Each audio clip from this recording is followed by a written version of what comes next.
আসসালামু আলাইকুম, আশা করতেছি আপনারা সবাই ভালো আছেন। আজকের এই ভিডিওটার মধ্যে আমরা প্রজেক্ট ম্যানেজমেন্ট এর মধ্যে একটা গুরুত্বপূর্ণ টপিকস নিয়ে কথা বলবো, সেটা হচ্ছে RAM। This is called a resource allocation. So resource অ্যালোকেশনের যে টেকনিকগুলো আছে সেই বিষয় নিয়ে আমরা আজকে কথা বলবো। সো যেমন ধরুন আপনার কাছে একটা দারুণ আইডিয়া আসছে, সেই আইডিয়াটা আপনি ইমপ্লিমেন্ট করতে চান, কিন্তু সেই আইডিয়াটার মধ্যে কাজ করার জন্য আপনার ওই ধরনের মানুষ নেই, আপনার সার্ভার নেই, বাজেট নেই। তাহলে কি আপনার প্রজেক্টটা কি সফল হবে? একদম না, আপনার প্রজেক্টটা সফল হবে না। আর এই প্রজেক্ট ম্যানেজার এর যে আসল সিক্রেট, সেটা হলো সঠিক মানুষকে সঠিক জায়গায় স্থাপন করা এবং সঠিক সময়ে তাকে সেই কাজে লাগানো। সো আশা করতেছি এই বিষয়টা বুঝতে পারছেন যে আপনি একজন প্রজেক্ট ম্যানেজার হিসাবে সঠিক মানুষকে সঠিক জায়গায় সঠিক সময়ে আপনাকে ফিক্সড করতে হবে। সো দেন হচ্ছে আমরা যে নেক্সট স্লাইডে যাই। সো এখানে আপনারা দেখতে পাচ্ছেন যে দ্য রিসোর্স মিক্স। এইখানে আপনারা স্লাইডটার মধ্যে দেখতে পাচ্ছেন যে আমাদের এখানে তিনটা গুরুত্বপূর্ণ জিনিস আছে। একটা হচ্ছে human resource, technical resource and হচ্ছে ফিনান্সিয়াল রিসোর্স। সো রিসোর্স শুধুমাত্র টাকা পয়সা না, সো এই সব জিনিসও হয়। সো আমরা যদি হিউম্যান রিসোর্সের কথা বলি, সো সেখানে আমাদের থাকতে পারে হচ্ছে আমাদের যারা ডেভেলপাররা আছে, দেন হচ্ছে ডিজাইনাররা আছে, তারপরে হচ্ছে প্রোডাক্ট ম্যানেজার। সো এখানে অনেকজনের নাম দেওয়া আছে, আপনারা দেখতে পাচ্ছেন।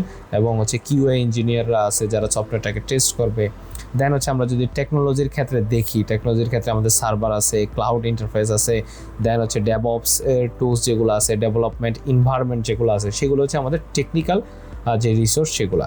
দেন হচ্ছে আমরা যদি ফিনান্সিয়াল রিসোর্স দেখি, ফিনান্সিয়াল রিসোর্সের মধ্যে আমাদের যেমন আছে হচ্ছে বাজেট অ্যালোকেশন আছে, দেন হচ্ছে লাইসেন্স কস্ট আছে, অপারেশনাল কস্ট আছে, সো ডেলিভারি কস্ট আছে। সেইগুলো হচ্ছে আমাদের অ্যাকচুয়াল টাকা, সেখানে ফিনান্সিয়াল কস্টের মধ্যে বা ফিনান্সিয়াল রিসোর্সের মধ্যে আমরা কথা বলবো। দেন এখানে আমরা যদি দেখি যে রিসোর্স লেভেলিং, এই স্লাইডটার মধ্যে আপনারা দেখতে পাচ্ছেন রিসোর্স লেভেলিং। সো ইঞ্জিনিয়ারিংয়ের একটা কথা আছে, সেটা হচ্ছে আপনাকে সবাইকে সমান কাজ দিতে হবে, একজনকে বেশি একজনকে কম এমন না। সো যদি কাউকে আমরা এখানে দেখতে পাচ্ছেন আমরা 120% কাজ দেই, সে ওভারলোডেড হয়ে যাবে। তাহলে কি আমাদের রেজাল্ট হবে অত বেশি, রেজাল্ট কোয়ালিটি পূর্ণ হবে না। আমরা যদি একজনকেই সব কাজ দিয়ে দিই, তাহলে আমাদের যে আউটপুট কোয়ালিটি আমাদের ভালো হবে না। দেন আবার আপনারা দেখতে পাচ্ছেন যে এখানে আমরা এখানে আরেকজন ডেভেলপার আছে, তাকে হচ্ছে 60% কাজ দিলাম। সো তাহলে কি, সো আমরা কম ইউজ করতেছি। সো এর ফলে কি, তাহলে আমাদের এখানেও কিন্তু সমস্যা হচ্ছে। যদি আমরা কাউকে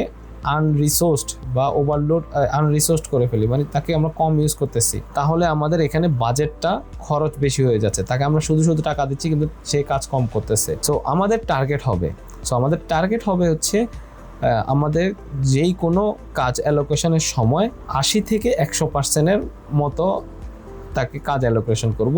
সেটা হচ্ছে আমাদের জন্য একটা sweet spot. So this call a sweet spot হিসাবে আমরা কাজটাকে অ্যালোকেশন করব। কাউকে বেশিও দেব না, কাউকে একদম কমও দেব না, একদম পারফেক্ট ওয়েতে একটা সুইট স্পটে দিব। সো তাহলে হচ্ছে আমাদের রিসোর্স যে লেভেলিংটা সেটা ঠিক মতো হবে। এখানে আপনারা দেখতে পাচ্ছেন যে রিসোর্সের যে হিস্টোগ্রাম চার্ট দেখতে পাচ্ছেন। সো এখানে আমরা যদি লক্ষ্য করি, আমরা দেখতে পাচ্ছি যে ডেভেলপমেন্ট সি এর মধ্যে আমরা 120% লোড দিয়ে দিয়েছি, যেখানে আমরা ডেভেলপার যে আছে আমাদের, তাকে আমরা 45% কাজ করতে দিয়েছি। সো এখন একজন স্মার্ট ম্যানেজার হিসাবে আপনার কাজ হবে কি? সো আপনার কাজ হবে যে আমাদের ডেভেলপমেন্ট সি আছে, তার কিছু কাজ ডেভেলপার কে দিয়ে ব্যালেন্স করে দেওয়া। সো এর ফলে কি হচ্ছে, আমাদের কাজের গতিটা সেটা বৃদ্ধি পাচ্ছে এবং আমাদের ডেভেলপার সি ওভারলোডেড হয়ে যাচ্ছে না। সো ডাটা যদি আমরা না দেখে রিসোর্স অ্যালোকেশন করি, আমাদের কতজন আছে, কত মানুষ আছে, কত রিসোর্স আছে, এই জিনিসটা যদি ডাটাগুলো আমরা চেক না করে রিসোর্সগুলো আমরা যদি অ্যালোকেশন করে ফেলি অন্ধের মতো, তাহলে কিন্তু আপনি একটা গর্তে পড়ে যাবেন। তো আপনার কাজটা ভালো হবে না। এখন আমরা এখানে আমাদের যে জেন একাডেমিটা নিয়ে আমরা এতদিন ধরে কথা বলতেছি, আমাদের পুরো প্লেলিস্টটা কিন্তু জেন একাডেমি নিয়ে আমরা কেস স্টাডি করে আসতেছি, যাতে করে আপনারা একটা মাত্র উদাহরণের মধ্যে থাকেন এবং বুঝতে সুবিধা হয় জিনিসটা। এখন এখানে আমরা দেখতে পাচ্ছি যে আমাদের জেন একাডেমির মধ্যে আমরা ধরেন একটা কোর্স লঞ্চ করলাম এআই এমএল এর। সো এআই এর এখন অনেক হাইপ। সো এআই এর কোর্স লঞ্চ করলাম, তখন কি হচ্ছে এখানে আমাদের যে সিনিয়র ডেভেলপার আছে তাকে যদি কোনো নতুন কোর্স লঞ্চ করা হয় তাহলে কিন্তু আমাদের অ্যাপটেক প্ল্যাটফর্মগুলোর মধ্যে কিছু চেঞ্জ করতে হয়। সো চেঞ্জ যদি না করি তাহলে কিন্তু অনেক সময় ইনফ্রাস্ট্রাকচারের মধ্যে তফাৎ পড়ে বা হ্যাম্পার হয়। সো এখন আমাদের যে সিনিয়র ডেভেলপার আছে, সো সেই সিনিয়র ডেভেলপারকে আমরা দিয়েছি হচ্ছে সিস্টেম আর্কিটেকচারটা তৈরি করার জন্য। সো এই জিনিসটা হচ্ছে হাই প্রায়োরিটি, কারণ আমাদের সিস্টেম আর্কিটেকচারটা একটু চেঞ্জ করতে হবে, কারণ আমাদের এখানে 5,000-এর উপর কোর্স এনরোলমেন্ট হতে পারে বা ইউজার আসতে পারে। দেন হচ্ছে আমাদের যে জুনিয়র ডেভেলপার আছে তাকে হচ্ছে আমরা একটা টাস্ক দিয়েছি হচ্ছে আমাদের যে ইউআই ইউএক্সটা আছে সেই জিনিসটাকে হ্যান্ডেল করার জন্য বা হচ্ছে রেসপন্সিভ ডিজাইন করার জন্য। সো তাকে একটা মিডিয়ামে কাজ দিলাম। দেন হচ্ছে আমাদের যারা ক্লাউড সার্ভিস, সো আমাদের যারা ক্লাউডে কাজ করবে তাদেরকে হচ্ছে আমরা কনফিগারেশন করতে দিয়েছি যাতে করে আমাদের 5,000-এর উপর যদি স্টুডেন্টের লোড আসে সেই লোডটা যাতে আমাদের সার্ভার আছে বা আমাদের অ্যাপ্লিকেশন আছে সেটা হ্যান্ডেল করতে পারে। দেন হচ্ছে আমাদের QA team. So QA team হচ্ছে টেস্টিং করতেছে যে কোনো সমস্যা হচ্ছে কিনা পেমেন্ট সিস্টেমে, ভিডিও স্ট্রিমিংয়ে, এনরোলমেন্টে সময় কোনো সমস্যা হচ্ছে কিনা সেটা হচ্ছে আমাদের কিউএ টিম চেক করতেছে। সো যাকে আমরা যেই কাজ দিচ্ছি সেই কাজই করতেছে। সো এবং আমাদের অ্যালোকেশনটা ঠিকভাবে করতেছে, এক্সপিরিয়েন্সড মানুষ অনুযায়ী আমরা কাজগুলো ভাগ করে দিলাম।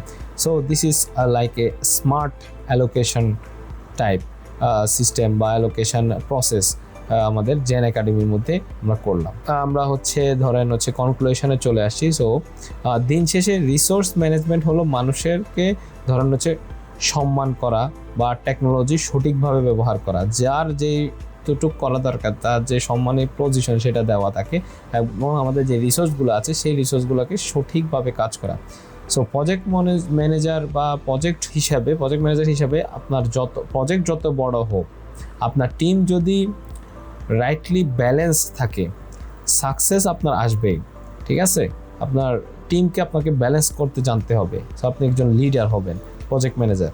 ঠিক আছে, সো আই থিঙ্ক আপনারা রিসোর্স অ্যালোকেশনের এই পার্টটা বুঝতে পারছেন। সবাইকে অনেক অনেক ধন্যবাদ ভিডিওটা দেখার জন্য। এবং এখানে কিছু উক্তিও একটা আছে, দেখতে পাচ্ছেন যে the right people in the right place at the right time.